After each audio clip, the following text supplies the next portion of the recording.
Ella venía, Y metan la cucharada ya tomaba cuando presa quiera. y se aplicaba Aspart, si no estoy mal. Si hay preguntas que no pueden esperar, como dicen. Pero No. Listo, debería estar confírmenme que se está compartiendo la Nosotros pantalla, le porfa. tomamos a seguir a medida que les hicieron la nutrición a Es 36. correcto. Con esto no se Bueno, Sí, ahí se ve.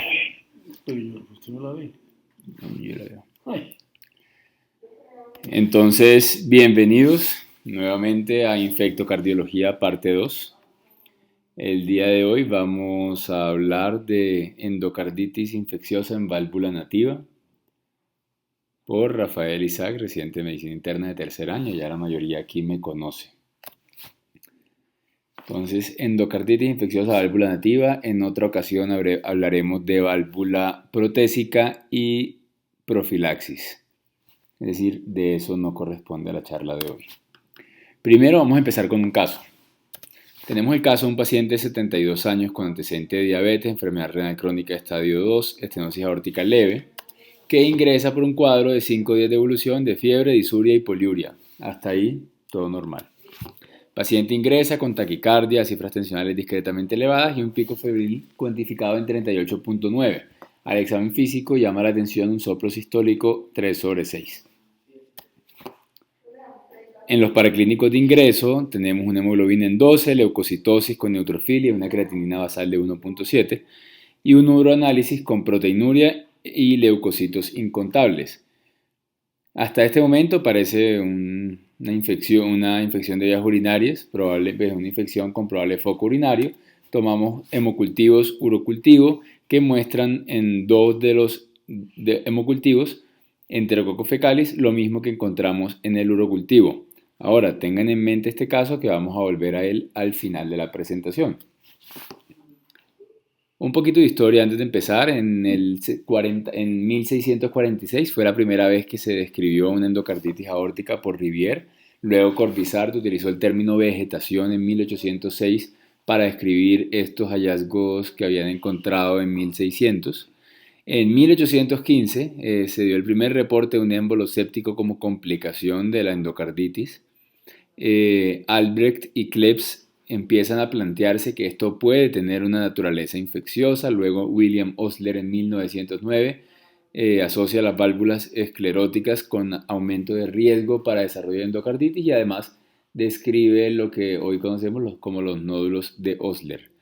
En 1924, ya acercándonos al presente, Liebman y Benjamin Sachs describen una vegetación sin aislamiento en un paciente con lupus, y es lo que conocemos como las vegetaciones de Liebman-Sachs.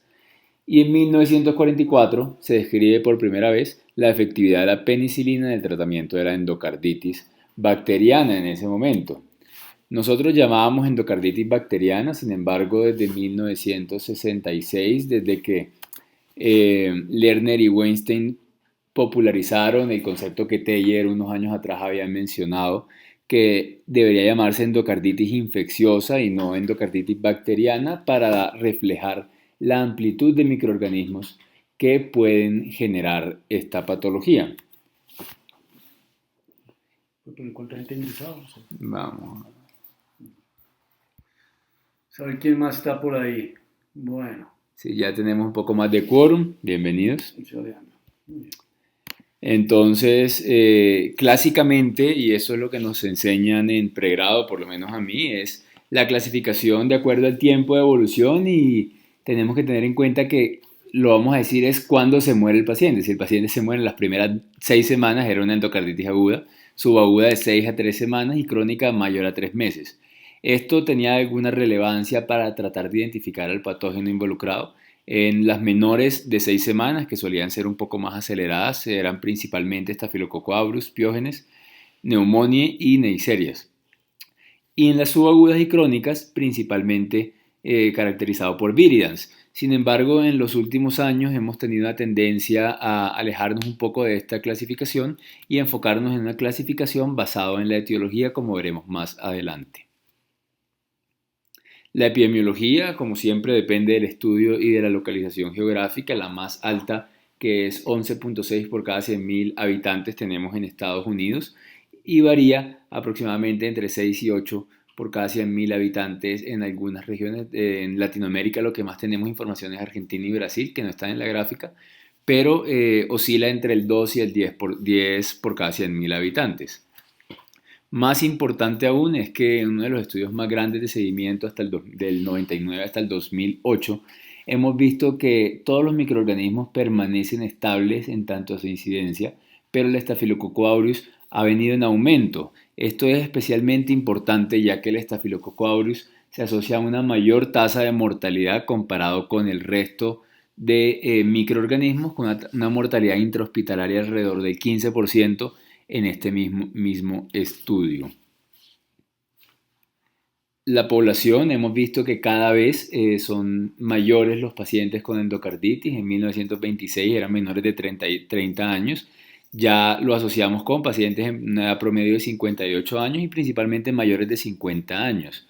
En cuanto a su distribución de género, en general es más frecuente en hombres, en una relación de 1.7 a 1, y va a depender de cada microorganismo. Algunos con una diferencia tan grande como 5 a 1, favoreciendo pues, a los hombres que a las mujeres. Y con respecto al aumento en la incidencia de Staphylococcus aureus, pues hemos tenido un nuevo término que es la endocarditis asociado a cuidados de la salud, y es en aquellos pacientes que presentan accesos vasculares, llámase PIC, catéter venoso central, o catéter de hemodiálisis, que suelen permanecer en el paciente incluso en el contexto ambulatorio. Y estos han venido en aumento, pues tenemos cada vez más accesos vasculares ambulatorios en nuestros pacientes. Cuando miramos los estudios, ¿qué etiología tienen? Y se me pasó aquí un momentico. ¿Qué etiología tienen estos pacientes? La mayoría de los que son asociados a cuidados de la salud van a ser Staphylococcus aureus meticilino resistente, incluso los adquiridos en la comunidad. Aquí tenemos las dos gráficas, que son pacientes con válvulas nativas asociados a la comunidad y asociados a cuidados de la salud. Vemos cómo cambia la epidemiología de los viridans, que son los más frecuentes en los pacientes sin accesos vasculares, a Staphylococcus aureus y meticilinos resistentes en los asociados a cuidados de la salud. Podemos subdividirlo aún más en aquellos que son nosocomiales o no nosocomiales, y ahí la epidemiología no varía tanto, sigue permaneciendo el Staphylococcus aureus, tanto meticilino sensible como meticilino resistente, los principales microorganismos aislados en esta población. El compromiso valvular va a depender también, varía por región, dependiendo de la geografía. Mundialmente lo más prevalente es la endocarditis de válvula mitral, hasta en un 45%, y combinada mitral y aórtica hasta en un 35%, en un promedio de un 12%. Pulmonar es extremadamente raro. Tricuspidio usualmente se asocia a dispositivos estilo marcapaso, cardiodefibriladores, entre otros.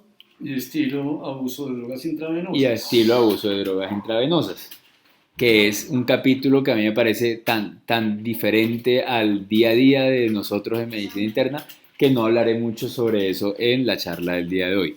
Lo que sí sabemos es que ha venido en aumento la incidencia de el compromiso de válvula aórtica, y probablemente puede ser pues, por los microorganismos y por los accesos vasculares que tenemos.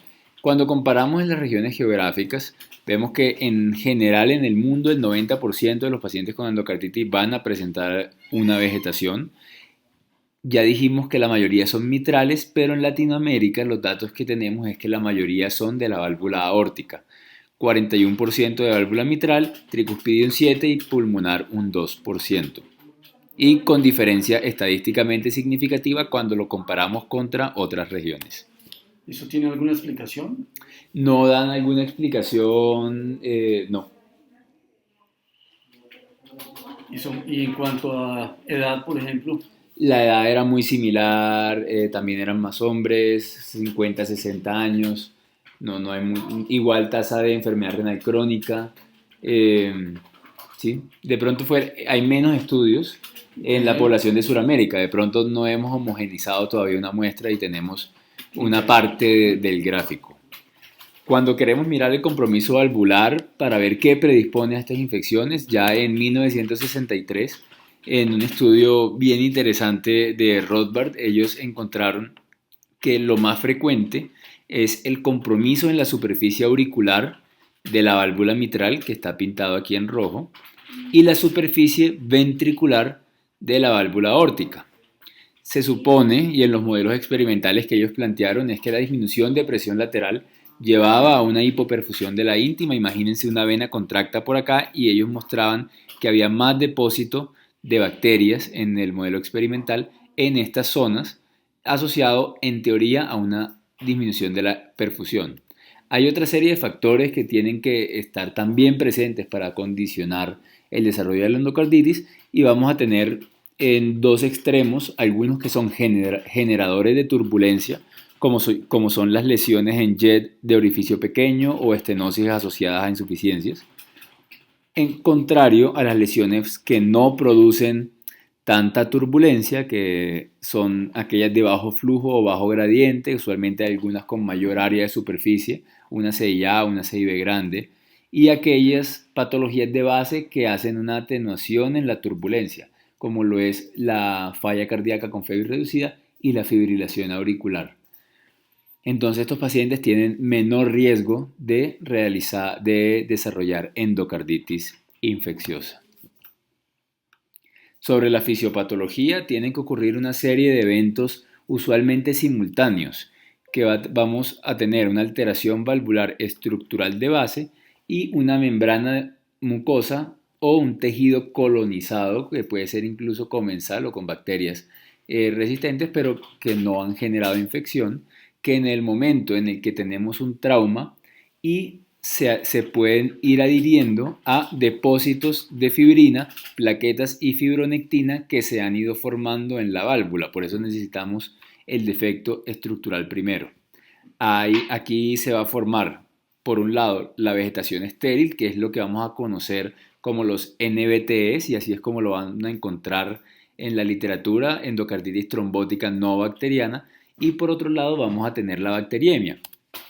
Cuando confluyen estos factores, va a generar adherencia del microorganismo a la vegetación estéril, es decir, a la NBT, va a generar adicionalmente una nueva cubierta de fibrina y de plaquetas que va a condicionar protección al microorganismo y favorece la multiplicación y el crecimiento.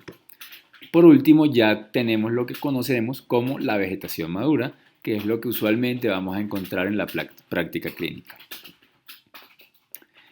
Ahora, yo me pregunté, estas vegetaciones estériles, en estudios, en autopsias en Japón, encontraron que alrededor del 2.4% de la población tiene algún grado de vegetación no estéril, pero no vemos una prevalencia de endocarditis del 2.4%, eso sería trágico. Entonces, es esencial que tengamos estos dos factores de riesgo de forma simultánea para poder desarrollar endocarditis. Ahora bien, hay algunos pacientes que tienen mayor riesgo de desarrollar estas lesiones trombóticas estériles, como son los pacientes con neoplasias de órganos sólidos y algunas hematológicas. Un 50% de los pacientes con neoplasias pancreáticas puede presentar, esto también estudios de autopsias, encontraban lesiones trombóticas, un 28% en los pacientes con CA de pulmón de célula pequeña y un 19% de pacientes con linfoma suelen presentar estas lesiones trombóticas.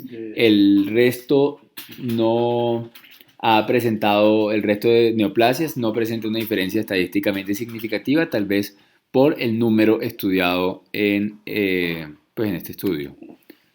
Así como esto también es un hospital enfocado a los trastornos de la coagulabilidad y la anticoagulación, los pacientes con SAF, se ha visto que cuando combinamos el anticuerpos antifosfolípidos positivos con vegetaciones mayores de 1.3 centímetros, hay una alta tasa de eventos embólicos mayor del 80%, comparado con tener lo mismo pero por separado. Me explico. Fosfolípidos positivos pero es menor de 1.3, o fosfolípidos negativos y mayor de 1.3 o ninguno de los dos. Ambos, todos todo el resto de opciones van a dar un riesgo trombótico entre un 20 y un 30%, que si bien es alto, y hay que tenerlo en cuenta en todos los pacientes con SAF, especialmente importante en aquellos con vegetaciones grandes, mayores a 1.3, y anticuerpos positivos. Pero de hecho 1 centímetro de diámetro es ya es grande. Considerada una grande bajo criterios quirúrgicos. Sí, y eso ya lo hablaremos un poco más adelante, pero para este estudio utilizaron el punto de corte de 1.3. Ahora, siempre hablábamos del trauma que se asociaba, que generaba la bacteriemia y la adherencia posterior a esta lesión trombótica. Y uno siempre piensa en cirugías dentales, uno piensa en cirugías grandes o traumas grandes, pero lo que hemos visto en los estudios es que todo el tiempo, aquí todos los asistentes probablemente han tenido el día de hoy algún grado de una bacteriemia transitoria. Se ve tanto en cirugías periodontales, que son lo que más genera estas bacteriemias, hasta en un 88-85%, dependiendo del procedimiento. Y también se ha visto en pacientes que cuando se lavan los dientes, claro, depende del 0 al 26% de qué tan duro se lava uno los dientes, va a ser el grado de bacteremia o la posibilidad de generar bacteremia que tienen estos pacientes. Pero esto lo hablaremos un poco más cuando estemos hablando de profilaxis para endocarditis. Sepan que existe y se da usualmente con frecuencia. Cuando tenemos ya estos dos aspectos, tenemos la interacción del microorganismo con la lesión trombótica. Y hay algunos microorganismos que se han mostrado con mayor avidez a estas lesiones llenas de fibrina y plaquetas, usualmente estudios in vitro, como lo son los enterococos, el Streptococcus viridans, Staphylococcus aureus, Epidermidis y Pseudomonas, mucho más frecuente que enterobacteriáceas como E. coli o algunas otras como Klebsiella. Tenemos que dentro de los que tienen gran avidez podemos aún subdividirlos más. Algunos serotipos capsulares del Staphylococcus aureus, específicamente el 5 y el 8, causan aproximadamente el 75% de las endocarditis causadas por Staphylococcus aureus. Ahí es bien interesante leer qué factores específicos de estos serotipos favorecen la adición a la fibrina. Y espérenme, Alfredo, si quiere apague ahí, porque si no, yo lo estoy escuchando y si no después hace eco. Pero si me toca... Solo apague y siéntese aquí. Dentro de los serotipos, entonces los serotipos capsulares, mucho más frecuente que los serotipos no capsulares. También tenemos los estreptococos del grupo G, que son productores de dextrano. Y el dextrano en general, todos los que producen dextrano van a facilitar la adherencia a la fibrina. Otros genes de expresión de la pared bacteriana, como son el FIM-A, que se encuentran homólogos en el Streptococcus viridans y en enterococos, van a favorecer la adherencia. Y algunas bacterias también son potentes agregantes plaquetarios, como el Streptococcus sanguinis, que genera una capa protectora de los antibióticos que pues media la generación de vegetaciones maduras y la protección contra antibióticos. Hay una serie de factores inmunopatogénicos que se presentan como hipergamaglobulinemia, esplenomegalia, macrófagos en sangre periférica, y podemos verlo representado en algunos paraclínicos que solemos pedir usualmente en reumatología, como son factor reumatoide positivo, y se puede ver en un 25 a un 50% de los pacientes que lleven más de 6 semanas con endocarditis, ANCAS en un 25% dentro de las mismas condiciones, y otra de las complicaciones puede ser incluso glomerulonefritis por depósito, que son manifestaciones embólicas, bueno, no embólicas, inmunopatogénicas que puede tener la endocarditis. Entonces, entre más crónica, subaguda crónica la endocarditis, es causada por gérmenes no tan virulentos, por decirlo así, pero las complicaciones de inmunidad son obviamente mucho más frecuentes. A diferencia, si estamos hablando de un Streptococcus pneumoniae o un Staphylococcus aureus, que no alcanza el tiempo virtualmente o o se hace el diagnóstico mucho más rápido a veces. Sí, porque los pacientes suelen estar un poco más enfermos. Muy bien. Sí. Antes pensábamos que la endocarditis demoraba mucho en desarrollarse, es decir, que necesitaba un estímulo permanente con un inóculo continuo para ser desarrollada, y lo que hemos visto en pocos estudios, pero también bastante interesantes, es que en un periodo tan corto como son 2 o 4 semanas, después de lo que es un procedimiento, una extracción dentaria sin profilaxis adecuada, esto ya puede condicionar que en 2 a 4 semanas vamos a llamar el periodo de incubación de la endocarditis. Estos datos son para endocarditis por estreptococo, dado el año en el que fue reportado, era la más frecuente. Las manifestaciones clínicas, el estudio probablemente más grande sobre endocarditis, la cohorte es el ICE-PCS, y ellos encontraron que el 96% tenía picos febriles mayor a 38 grados, y de ahí va bajando la incidencia. No se los voy a leer uno por uno porque no es el propósito, pero en general tengan presente que siempre lo que nos enseñan las lesiones de Janeway, los nódulos de Osler, hemorragias en astilla, son menos del 5 a 7% de los pacientes. La mayoría presentan soplos nuevos o deterioro de soplos viejos, BSG aumentada, PCR aumentada, hematuria suele ser frecuente, y ahí tenemos que empezar a pensar en embolias renales o depósito de complemento a nivel renal, es decir, glomerulonefritis, y principalmente fiebre. Y todas las manifestaciones clínicas van a obedecer uno de 3 principios, que son complicaciones valvulares locales, bacteriemia o embolización séptica o depósito de complejos inmunes. Aquí las imágenes clásicas que siempre nos enseñan, Entonces, las manchas de Ross. Bueno, sí, no, descríbelas, porque de verdad que no todo el mundo los ha visto. De verdad que yo en los Estados Unidos vi bastantes endocarditis, y en más de un par de ocasiones lo primero que hacía era verle las conjuntivas, no solo las conjuntivas,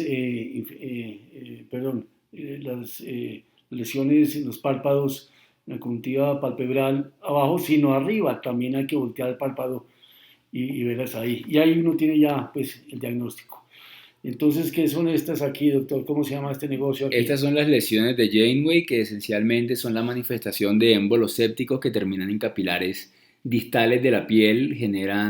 Pueden generar, incluso dependiendo de dónde se aloje, necrosis avascular, pues necrosis por detención del flujo capilar arterial, y pueden doler a veces. Son lesiones maculares ajamonadas. Dicen que el color del jamón más bien. Pero, bueno, ok. Las manchas de Roth, no coloqué nódulos de Osler aquí, okay. Pero se ven usualmente en los dedos, en las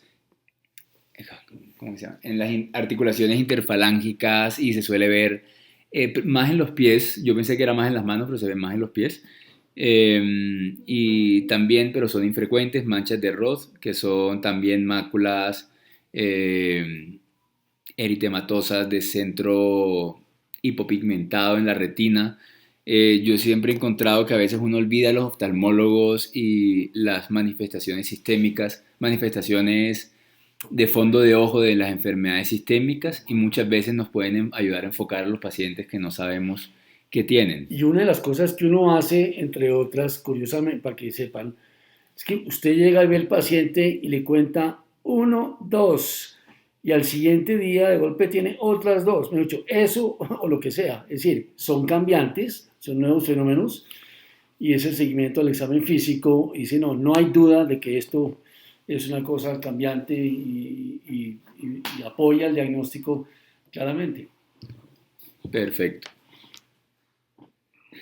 La fiebre, ¿cómo es? Entonces, pues es lo más frecuente. Usualmente suele ser menor a 40 grados, remitente. ¿Y qué esperamos al momento de iniciar el antibiótico? ¿Cómo se va a comportar? Usualmente a los 3 días, el 50% de los pacientes ya está febril. A la semana, el 75% aproximadamente ya va a estar afebril. A las 2 semanas esperamos que el 90% esté afebril, pero todavía se permite, y ya vamos a ver cómo le hacemos seguimiento a estos pacientes. pero muy importante que a las 2 semanas ya no debería tener fiebre y cuando tiene fiebre tenemos que pensar en Staphylococcus aureus, hongos, bacilos gram negativos que no estén cubiertos con el tratamiento que estemos dando o microorganismos que vamos a llamar de cultivo negativo. Perdón, pero estamos hablando de la historia natural de endocarditis o el tratamiento. Ahí sí, De la historia natural dentro del tratamiento antibiótico, es decir, inicia el tratamiento antibiótico aquí y a los 3 días ya no debería tener fiebre, debería la mitad no tener fiebre. Bueno. Eso es cómo va respondiendo al tratamiento. Y también hemos visto que aquellos que tienen más de 2 semanas, que define fiebre persistente, tienen una mayor tasa de complicaciones como lo son abscesos, pericarditis o falla cardíaca congestiva. Los hemocultivos, que son la piedra angular de los estudios para enfocar el diagnóstico etiológico. Usualmente estos pacientes tienen una bacteremia continua, pero con un bajo inóculo de menos de 100 unidades formadoras de colonia por mililitro. Y los primeros 2 hemocultivos suelen identificar el microorganismo en el 90% de los casos. Depende, claro, del microorganismo. Cuando es estreptococo, con un solo hemocultivo, el 96% le pega al microorganismo. Si son 2 hemocultivos, ya el 98% suele tener un buen rendimiento. Si ha recibido antibiótico en las últimas 2 semanas, la sensibilidad baja a un 91%. Algunos... Sí, y perdón que lo diga, pero claramente la primera causa de endocarditis, cultivos negativos, es cuando en urgencias meten la cucharada y se afanan. Entonces, eso ahorita el doctor Rafa nos va a decir cuándo hay que tomar los hemocultivos, y esto no hay ningún afán, a menos que, ¿no?, dependiendo de cómo está el paciente, perdón, de cuándo se inicia el tratamiento, porque una vez que ustedes inician antibióticos y no tienen 2 juegos o 3 juegos, porque ¿qué es 2 hemocultivos? Supongo ya lo voy a poner. Que son 2 juegos de hemocultivos. No, ok. 3 sets son 3 juegos. ¿Y cada juego cuántos tiene? Ok. Entonces, antes de seguir la técnica, algunas series reportan que aquellos que han tenido antibiótico ambulatorio previo solo son positivos hasta en un 64%, es decir, baja bastante la posibilidad de dar con el microorganismo que, como les dije, piedra angular del tratamiento. Había una discusión si se tomaban las muestras arteriales o venosas. Los últimos estudios es que da igual, simplemente que se tome cuando es y cómo es. ¿Cómo es la técnica? 3 sets de hemocultivo, algunos recomiendan 2, que sean en menos de 24 horas. Hay algunas condiciones de diferencia, por lo menos 1 a 2 horas entre un sitio y otro, 3 horas si son de central, pero lo que quiero que se acuerden es que son 3 sets, cada set incluye una botella aerobia y una anaerobia, máximo 2 botellas por cada venopunción, es decir, un set por cada venopunción y al menos 10 cc de sangre por botella. A ver, un juego necesita por lo menos 40 centímetros cúbicos. Que son 4 botellas. Que son 4, sí, pero que quede claro, ¿no? Es decir, y obviamente, si uno toma, es decir, más botellas, entre más grande la red, pues más las posibilidades. La otra cosa es no hacer trampa con los, cómo se toman los hemocultivos. Usted tiene una enfermera que está por salir del turno y coge una jeringa de 50 centímetros cúbicos, que eso pasa, y entonces inocula todo, si le sale 4 estafilococos hemolíticos, coagulasa negativa, lo que sea, ahí queda uno loco. Entonces ahí uno tiene que preguntarse, oiga, ¿cómo fue tomado esto? Y la otra cosa, pues cualquier germen puede causar endocarditis, pero generalmente los frecuentes son los frecuentes, y eso es parte de los criterios pues menores, que sea gérmenes que usualmente causan endocarditis y que vaya con la clínica, ya sea subaguda o lo que sea. Muy bien. Exactamente. Y un tip, como saben que a mí me gustan darles tips curiosos, si el gram inicial le salen cocos gram positivos y luego el cultivo les da negativo, empiecen a sospechar que puede ser una abiotrofia o una granulicatela, que es más frecuente de lo que uno pensaría, sino que a uno siempre se le pasa y está dentro de los que son cultivo negativo, de los cuales ya hablaremos en esta diapositiva. Aproximadamente el 7 a 31% son de cultivo negativo dependiendo de la serie en la que se busque. Probablemente el valor real se aproxime al 5%, teniendo en cuenta el estudio con la definición más estricta de endocarditis. Cuando lo vamos a dividir por etiología de cultivo negativo, como dijo el doctor Gómez, 40% de los que presentan endocarditis de cultivo negativo es por uso de antibiótico previo. Luego vienen las bacterias que llaman fastidiosas en inglés. Son de difícil crecimiento y vamos a tener dos grupos grandes principalmente, que son los estreptococos nutricionalmente variables, como son la Granulicatela diacens y la Biotrophia defectiva. Curiosamente, no están relacionadas filogenéticamente al estreptococo, pero así se designaron inicialmente y suelen ser microorganismos de la cavidad oral. Y los del grupo ASEC, que son Haemophilus, Agregatibacter, Cardiobacterium, Eikenella y Kingella. Bueno, a ver, Haemophilus, ok. Agregatibacter, Cardiobacterium hominis, Eikenella corrodens y Kingella species. Un momento, pero eso cambió. La Kingella, y creo que la Kingella tiene un nombre diferente hoy en día. Y tengo que revisar eso. Cardiobacterium hominis, porque mira, era A, la C, ¿qué era la C? Es el Cardiobacterium. Sí. La E, la Eikenella. Yo creo que Kingella cambió a Kingella Setenimeses, un nombre larguísimo. Bueno, sí. Ahora, y el Agregabacterium no era el Agregatibacter, eso era... Lo saqué de Mandel. Me imagino que ahorita les cuento que eso era otro. Los intracelulares, como son la Coxiella burnetii, que da la fiebre Q, aquí no es tan frecuente, en Estados Unidos sí, Bartonella, Legionella, Microplasma y Clamidia, y algunos como no cultivables o de difícil cultivo, de endocarditis marántica o autoinmunes, en orden como lo fui mencionando, micobacterias, Troferima whipplei, enfermedad de Whipple, hongos. La endocarditis marántica es lo mismo que llamamos los NBTs, que son los trombos vegetaciones estériles, y las autoinmunes que suelen causar estas endocarditis maránticas, que usualmente es lupus.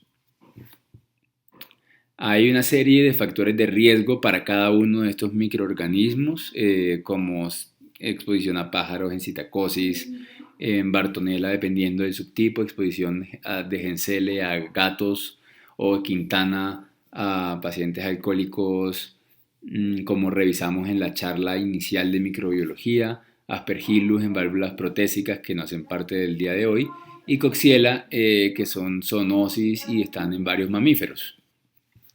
El tratamiento, y esto yo sé que es una cantidad de información para una sola diapositiva, lo traigo principalmente de referencia porque son la más frecuente pues en Estados Unidos, como les dije, Coxiella burnetii, que da una fiebre Q.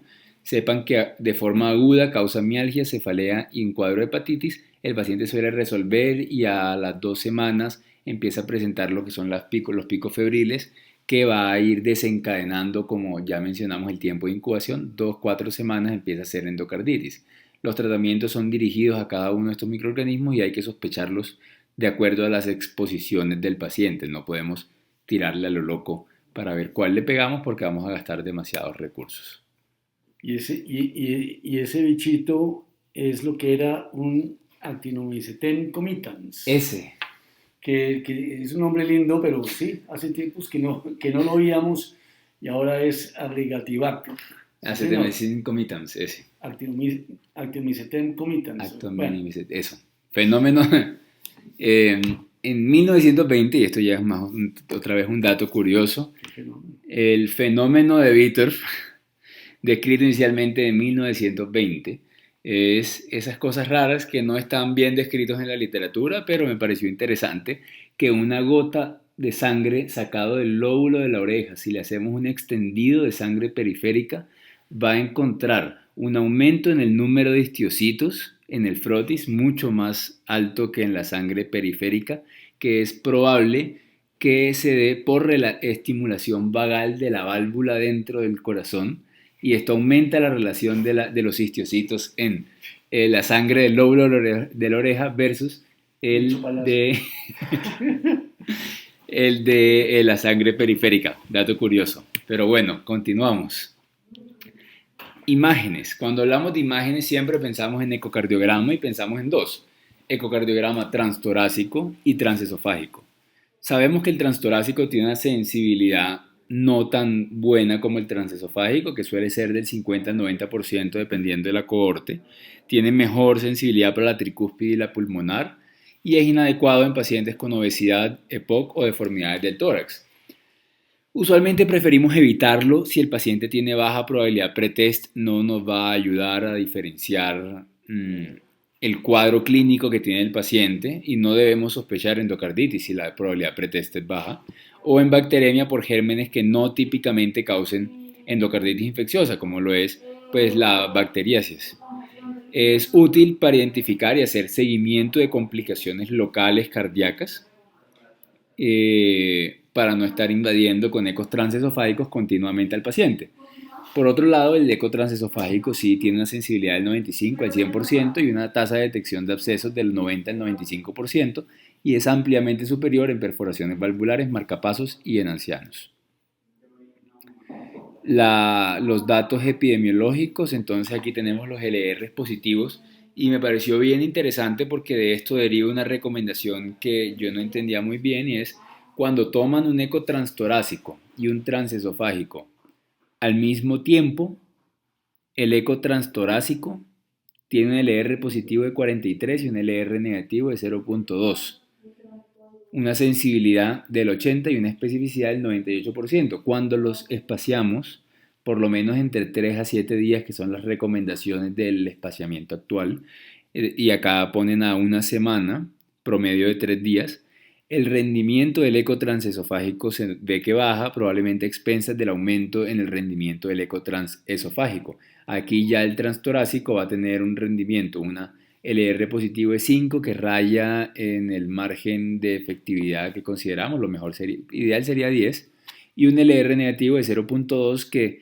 en algunos otros estudios es hasta 0.6, 0.7, que no nos sirve realmente para nada. Entonces, cuando tenemos un primer eco transtorácico negativo, el segundo eco a la semana debería ser transesofágico y no transtorácico precisamente por las características de la prueba y aquí está la evidencia. Que es una cuestión que discutimos en la charla pasada, ¿de acuerdo? Sí. En cuanto a eso que pasa todos los santos días en las instituciones hospitalarias, que es que el paciente hace fiebre, escalofríos, está hospitalizado, hace una bacteremia relacionada obviamente con un catéter y al día siguiente van y le ordenan su eco. Eso pasa constantemente en las unidades de cuidado intensivo y no hay afán. La idea es esperarnos porque no estamos aportándole al paciente y si lo estamos exponiendo innecesariamente a un examen que no nos va a dar más información que el que ya tenemos. Un falso negativo. Probablemente. Porque está muy pequeña la vegetación a pesar de los avances en ecografía.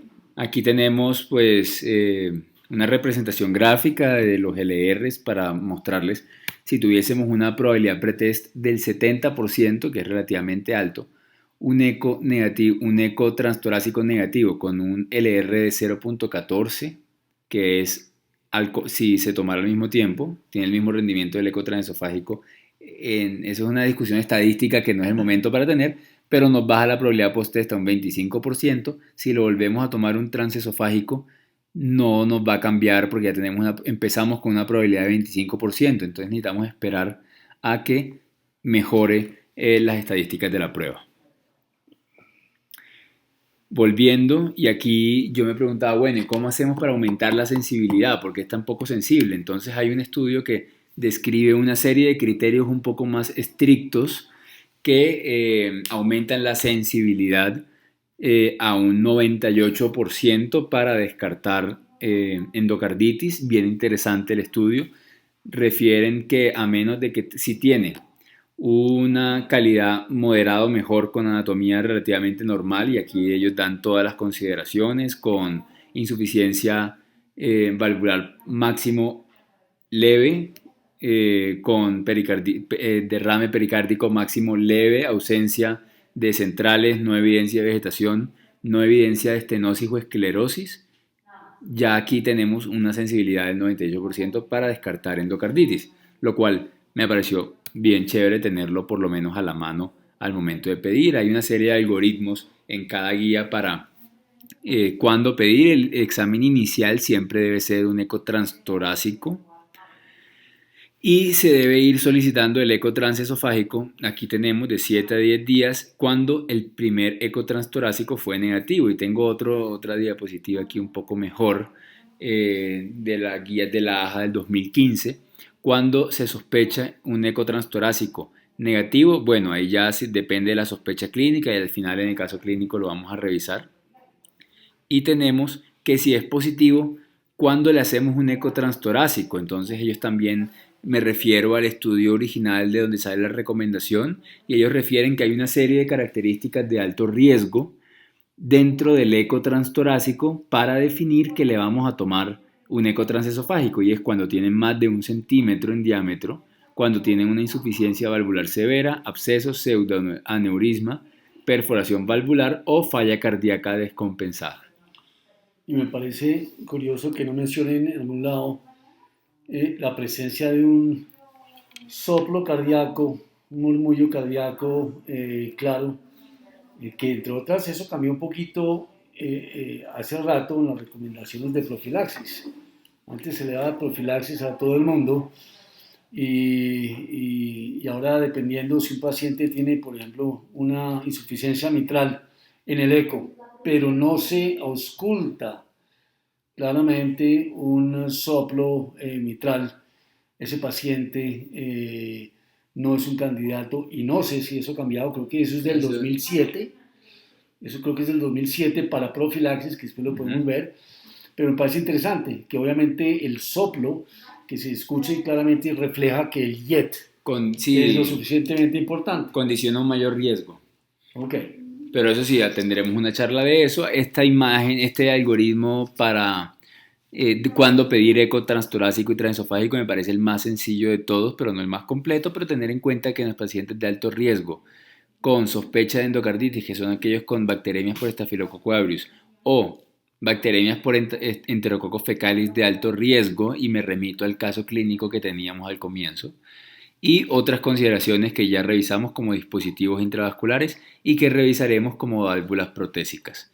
Ha habido un creciente interés en otras modalidades de imagen como son el TAC cardiovascular y el PET principalmente para detección de endocarditis. Se ha utilizado principalmente para endocarditis de válvulas protésicas y dependiente de dispositivos, por lo que solamente les traigo, esta es la sensibilidad, las características de la prueba en general, incluyendo válvula nativa, que no son tan buenas como el eco transesofágico, que sería pues después de la muestra de patología quirúrgica, el gold standard.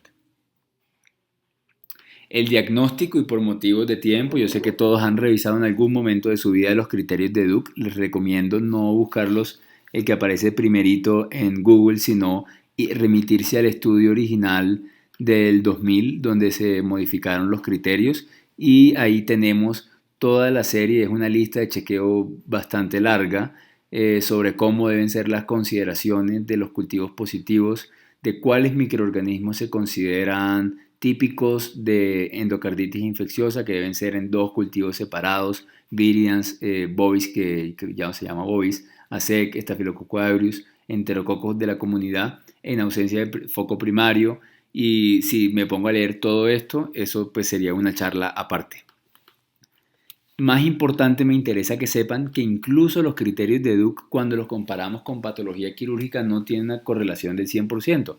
La sensibilidad varía, ha sido tan baja como el 63% en una serie de pacientes que había tenido la mayoría manejo antibiótico previo, y oscila en el resto de estudios alrededor del 80%, pero disminuye también a un 20% en las endocarditis de cultivo negativo, por lo que el diagnóstico esencialmente es clínico y los criterios de Duke pues son definiciones operativas que utilizamos para los estudios.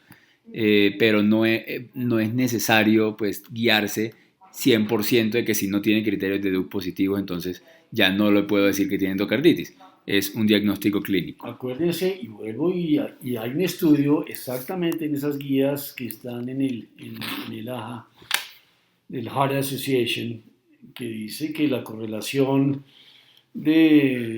por un médico entrenado clínicamente y uno ponerse a mirar el TOC modificado y eso, pues es relativamente buena. Sí. Entonces, uno ponerse a memorizar las cosas, no, eso la práctica lo va, ¿no? ¿Y cómo se llama ese estreptococo bovis, doctor? Que eso hoy día tiene un nombrecito diferente, ¿no? ¿El Meteor? ¿Qué? El Meteor es el mutans. El bovis tiene un nombre diferente, se me pasó ahorita, se me acaba de olvidar, pero tiene un nombre diferente. Ahí lo espero, tranquilo. Sí, ahí está Galácticos. ¿Sí? ¿Galacti? No, Galácticos, algo así. Galáctico es una película, Galáctico. doctor. Y una especificidad del 99% para galolíticos. Eso. ¿Se fue el doctor Plata o qué? Claro, no sé. Bueno, muy bien, galolíticos. Sí, aquí andas. Gracias. Muy bien. Sí. Bueno, volvemos entonces a hablar de los microorganismos. Y de nuevo, Staphylococcus aureus es el más frecuente. Ya hablamos de la frecuencia de todos los posibles desenlaces de cada uno. Y voy a primero hablar rápidamente del tratamiento de todos y luego me voy a devolver para hablar del tratamiento a Staphylococcus aureus. En general, como les decía, la utilidad de la clasificación etiológica es que nos va a dirigir el tratamiento y el tiempo antibiótico. Siempre tenemos que decir endocarditis infecciosa por tal microorganismo en tal válvula. De acuerdo a la cavidad comprometida, eso también puede tener implicaciones para el tratamiento, si es derecho, si es izquierdo. Para válvula nativa, estos son todos los que son para válvula nativa, meticilino. Voy a saltarme Staphylococcus aureus porque ya lo vamos a mencionar, los coagulasa negativos. Aquí me dice el doctor que nafcilina no hay, oxacilina no es de muy buena calidad o de sospechosa calidad. Vancomicina sí, podríamos asociarlo a una cefalosporina. Probablemente cefazolina sería una buena opción, doctor Sí. Gómez, cuéntame. Sí, ustedes habrán visto que aquí no usamos mucho oxacilina. Y realmente lo que ha hecho Marc Vesga en Medellín, por ejemplo, en cuanto a oxacilina, es estudiar todos los genéricos. Les cuento que eso es unos estudios que ha hecho absolutamente de valor, porque es una lotería. Y esa discusión yo ya la tuve con un ortopedista y de verdad que uno no sabe qué está pasando. Entonces, mientras uno no tenga aquí nafcilina, que es la gringa, y la otra es la europea, ya me acuerdo cómo se llama. ¿Cloxacilina? No, porque ese es oral. En todo caso, usar oxacilina es, obviamente, si tuviésemos la marca comercial con seguridad.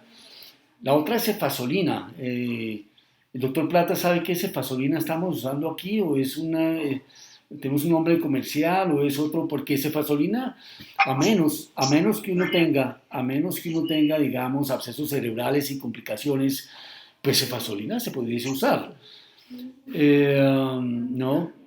Entonces, esa también es de dudosa reputación. La usamos para profilaxis quirúrgica, pero eso es otra que tenemos que averiguar porque es un buen antibiótico. Simplemente tiene una vida media corta, se usa cada 8 horas. Un estafilococo sensible pues no debe haber problema mientras no tenga un absceso en el psoas, abscesos cerebrales, pero entonces esa hago que por lo menos en este hospital no estamos muy acostumbrados y La oxacilina. le hacemos el FO a la oxacilina, algunos. Bueno, sí, precisamente, y cefazolina lo mencionan como una alternativa en aquellos que han tenido eventos no anafilácticos a penicilina. Cefazolina es una opción. Dentro de otros microorganismos, aquí todos los las variedades de viridans que pueden tener, el tratamiento también varía, no voy a detenerme a leer cada uno, me parece que no tiene ningún sentido, lo pueden encontrar. Está muy bien explicado y muy bien dividido en la guía de la AJA del 2015, me parece. Normalmente yo soy pro de las guías europeas, pero en este caso la de la AJA del 2015 me pareció mejor. Del grupo ASEC, que lo cubre ceftriaxona, enterobacteriáceas, que cefalosporinas con aminoglicósido o piptazo también lo puede cubrir. Mm, hongos, anfotericina B usualmente, pero eso ya es mejor consultar.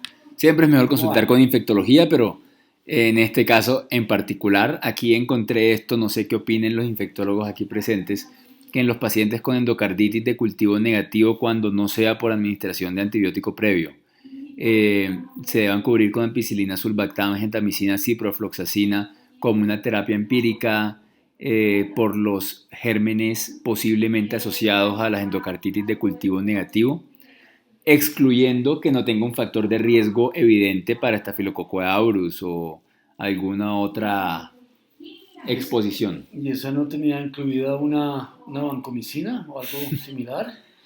No, Ah, bueno, hablan de las 3 dosis al día, lo cual todavía lo seguimos haciendo. Ampicilina, sulbactam, pues obviamente por enterococos y cipro. Ahora, cipro, pues esos son para los raros. los estándares y cipro es muy buen bactericida a dosis que crean picos muy altos, tanto como la gentamicina. Sin embargo, como en Latinoamérica y en ciertos sitios de Europa, pues todavía le tenemos el foco a la ciprofloxacina en cuanto a posible resistencia.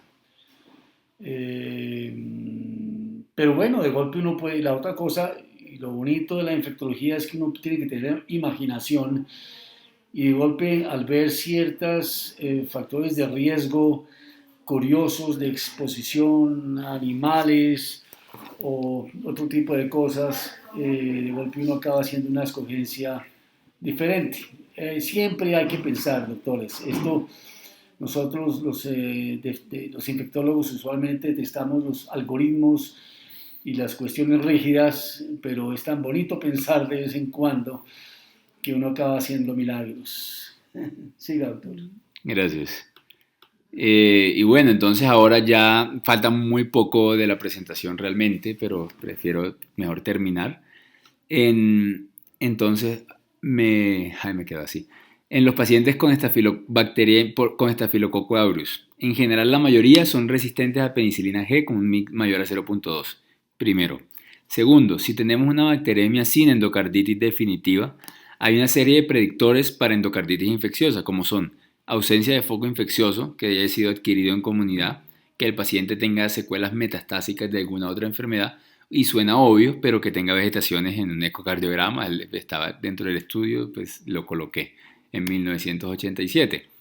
El protocolo de tratamiento se recomienda, como ya dijimos, oxacilina, aquí no la utilizamos y recomiendan cefalosporinas, que puede ser cefalotina o cefasolina, a una dosis de 2 gramos cada 8 horas, soportado en algunos estudios más bien de 1985. Cuando es derecha se ha planteado que puede ser de menor duración, algunos dicen hasta 2 semanas, cuando es izquierda sí está claro que deben ser por lo menos 6 semanas. Hay otra corte de gente que dice que debe adicionarse gentamicina, o eso es lo que se creía previamente en una dosis de 3 miligramos kilo. Las guías de la AJA dicen que en una o dos dosis en infusión de 120 minutos. La guía europea dice que se puede dar en una sola dosis diaria para reducir la toxicidad renal. Y a mí me parece bastante curioso que la única evidencia que tenemos para dar gentamicina es un estudio de 1976 experimental en válvulas de conejos que mostró una sinergia entre las penicilinas y la gentamicina para lograr una recuperación más rápida. Sin embargo, hay estudios posteriores que hay un estudio no lo tengo citado, pero en 1890, 1880 y pico, que mostró que no hubo diferencias en grupos que tenían gentamicina versus otro, En 1890. 1990, 1980 y pico, que realmente la eficacia no ha sido demostrada. Lo que sí sabemos es que las cefalosporinas y la oxacilina sí son superiores a vancomicina en meticilinosensibles. Entonces no empezamos vancomicina como para pegarle a todo por si acaso, porque les va a ir mejor cuando es meticilinosensible y la idea es ajustarnos con el antibiograma. Hay un estudio bien interesante que mostró la nefrotoxicidad con gentamicina. Vieron que la mayoría de pacientes con gentamicina asociado a penicilinas aumentaba la nefrotoxicidad y no existía un beneficio claro en su uso, por lo que en las últimas guías la gentamicina para esta indicación, que es en válvula nativa para Staphylococcus aureus, no se recomienda. Sí se recomienda en otras enfermedades como válvulas protésicas o enterococos o algunos otros microorganismos, pero para aureus y válvula nativa no se recomienda. Ahora bien, meticilino resistencias. Vancomicina está bien montado como el manejo estándar para este tipo de pacientes. Hay algunas alternativas como cefotaxima, cefazolina que se puede recomendar si son alérgicos a penicilinas, pero más interesante me pareció hablar un poco de la daptomicina. La daptomicina está aprobada en este estudio del 2006 del New England en una dosis de 6 miligramos kilo en una serie de pacientes. Sí, en una serie de pacientes que si la mayoría tenía era bacteriemia o endocarditis derecha, para lo cual fue aprobada por la FDA y mostró que no era inferior a terapia estándar. Entonces se da y así empezó la indicación. Bueno, aquí la mayoría era solo bacteremia y endocarditis derecha. La dosis usada y aprobada fue 6 miligramos kilo día. Posteriormente, en un estudio prospectivo, una cohorte de pacientes, ellos compararon los que tenían dosis mayores de 8 miligramos kilo día y aquellos que no, y encontraron que primero, y más importante, había una disminución en el tiempo de recuperación de la bacteremia, es decir, era mejor con una dosis más alta, y no se asociaba a un aumento en la tasa de eventos adversos. Aquí ya incluíamos endocarditis, pues una cantidad mayor de pacientes de endocarditis izquierda, y pues fue un estudio prospectivo que mostró que era segura sin otras diferencias importantes que dijeran que no. Si bien no tiene una aprobación expresa por la FDA, lo utilizamos y algunas guías lo van a encontrar como 6 o lo van a encontrar como 10 miligramos kilo día, como lo dicen en la europea. En la americana creo que dicen 6, que es apoyada por la ITSA. Entonces ahí ustedes se van acomodando a cuál prefieran. Yo me inclinaría a 10 si no vamos a tener riesgo de nefrotoxicidad por algún otro motivo. Y volvamos brevemente a vancomicina. Vamos, creo que todo, en los últimos 6 meses tuvimos un bache de vancomicina de Bayer, creo, en que no logramos subir niveles de vancomicina, pero por ningún lado. Creo que eso ya se arregló, cambiaron esas cajas, ¿no? Como ahora están cambiando y están rechazando ciertas vacunas contra COVID, pero efectivamente no se logró subir niveles. Y los niveles lo queremos siempre alrededor de 12 a 15, pues que no estemos por lo bajo con vancomicina. Que eso quede claro si van a usar vancomicina, y que quede claro que si a eso le agregan gentamicina, pues peor. Y no sobra nombrar, que no es el caso, que la combinación de piperacilina tazobactam más vancomicina puede llevar, no se sabe muy bien cómo es la cosa, pero empeorar la función renal a los usadores de vancomicina. Bueno, siga, doctor. Sí, creo que ambos inhiben unos canales catiónicos pero bueno, eso es charla otro día si quieren. Rifampicina, ya también, última diapositiva, se lo juro. Rifampicina, usualmente, pues el otro día alguien me preguntó por qué rifampicina y que se utilizaba para disminuir, ¿cómo se llama? El biofilm, la biopelícula. Entonces ha sido explorado en pacientes con endocarditis de válvula nativa por Staphylococcus aureus, y en el estudio ARREST del 2017 lo que encontraron fue una diferencia no estadísticamente significativa en términos de eficacia terapéutica, es decir, no había más falla terapéutica si no usábamos rifampicina, y no había más muerte tampoco en pacientes si no utilizábamos rifampicina. El punto mayor fue en la semana 2, donde casi alcanzaba significancia estadística en 0.3 el AP, 1.6 el HR, pero la semana 12 eventualmente daba lo mismo, por lo que tampoco utilizamos rifampicina en Staphylococcus aureus por válvula nativa. ¿Cuándo le podemos dar switch a oral? Y esto en el estudio POET, ellos compararon en pacientes con bacteremias por Staphylococcus aureus o coagulasa negativo, o fecalis o streptococcus, 10 días IV, y luego los aleatorizaban a continuar IV o a darle un ciclo oral si el antibiograma lo permitía, y encontraron que no hubo diferencias, incluso encontraron que había una diferencia de 3.1 puntos porcentuales favoreciendo el manejo oral que favoreciendo el manejo IV, por lo que podemos dar alta temprana a estos pacientes, claro, teniendo en cuenta a los microorganismos y que se den las condiciones. Acá están los criterios de exclusión, son más bien estrictos, pero habrían varios pacientes que se beneficiarían de esto.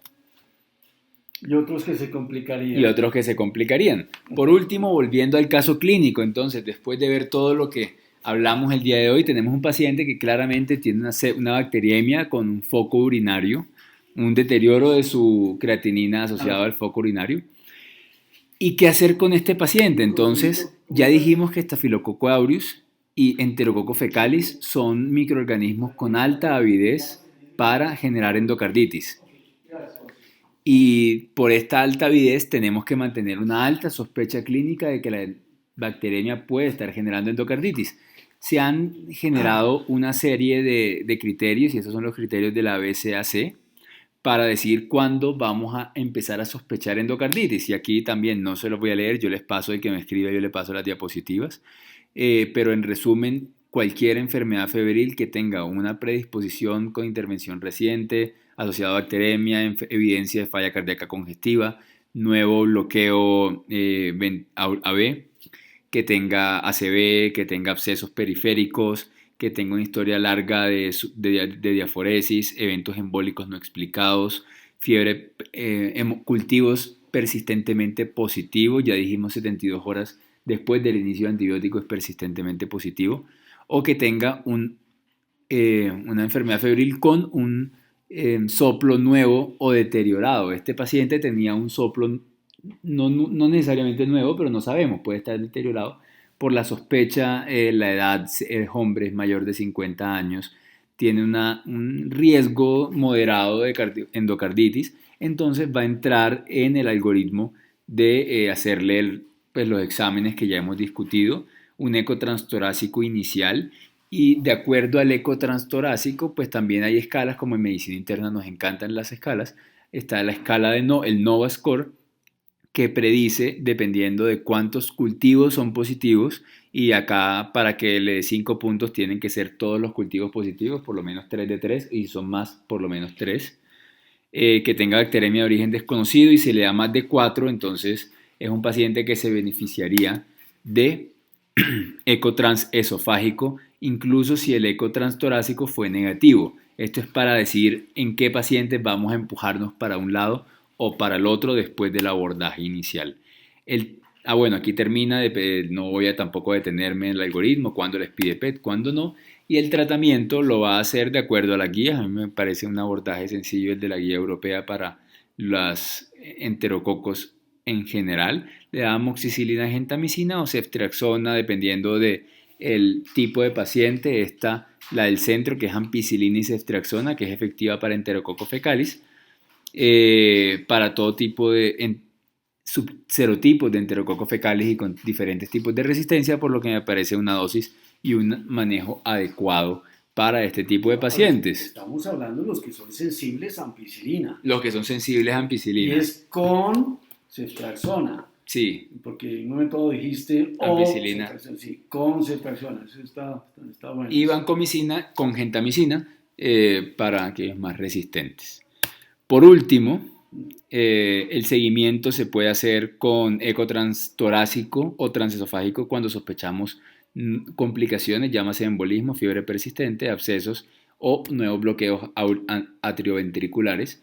Y las indicaciones quirúrgicas que Eso por no se hace motivos... con un eco transesofágico mejor y el abscesito No ahí. necesariamente, si es absceso sí, pero para no estar exponiendo al paciente, podemos inicialmente hacer un eco transtorácico, recomiendan, y si la sospecha permanece o no se ve, se hace un transesofágico y ahí sí no importa el tiempo porque lo que no estamos buscando vegetación, sino el problema, cambios valvulares o ¿sí? Deterioros de la FEBI que se ven muy bien en el eco transtorácico. No me voy a detener tampoco a leer cada indicación quirúrgica porque ya estamos un poco pasados del tiempo, ya llevamos 62 minutos. Y pues hay ciertas recomendaciones de cirugía temprana que son durante la hospitalización. Hay unas que son clase 1, usualmente cuando se asocia a abscesos, a hongos o cuando tiene una disfunción valvular que se asocia a falla cardíaca o insuficiencia severa. Es razonable, y esto pues tenemos un paciente, es razonable la cirugía cardiovascular con un nivel de evidencia 2B en pacientes que tienen, en la mayoría de pacientes que tienen un microorganismo gram negativo, llámase E. coli o Pseudomonas aeruginosa. Y lo más importante y el mensaje de la charla es siempre mantener un alto índice de sospecha para la endocarditis infecciosa, ya que muchas veces se nos pasa, muchas veces vemos el paciente del caso, que es una bacteremia con foco urinario y dejamos de buscar olvidando que puede tener factores de riesgo para endocarditis, especialmente fecalis y estafilococo aureus. Ya hicimos todo el recuento. En este momento, si tienen preguntas, Bueno, quedo atento. Muchas gracias. muy bien, doctor. Habla de eso fue lo mismo. No, yo no soy el... Ya se fueron desconectando. Esos fueron los que quedaron. Son los que quedaron, Es ¿ves? que se nos desconecta, a todos se nos descargó. Aterrado estoy. Bueno, ellos escucharon. Bueno, doctor. No, súper chévere, Rafa. Además, ese tipo para hacer diapositivas es un duro. Tú eres un duro. Usted, Tú eres un duro. Bueno, ya que no hay preguntas, ¿De qué han espectacular? No, de qué ¿usted cómo, gracias. ¿Cómo aprendió a hacer diapositivas? ¿Alguna cosa especial? No, Los colores y yo además, soy así. Así de bueno, y además doctor. que no pone ni una sola letra, sino aquí, Ah, que alguien. Yo estuve revisando lo de Pictazo y Banco y hay 5 metanálisis desde el 2016. Todos de estudios retrospectivos muy heterogéneos y de baja cantidad, por obvio. Es que yo tengo una charla de nefrotoxicidad. ¿Qué pasa con la Banco y el Pictazo? Es que en el nivel del OAT1 y 3. OAT1 y 3 Ajá. y aumenta la creatinina. Porque Sí. los bancos creen que es más por cristales que por inhibición de los ¿Los OAT. bancos o los nefrólogos? Los vancomicinos. La vancomicina. Ah,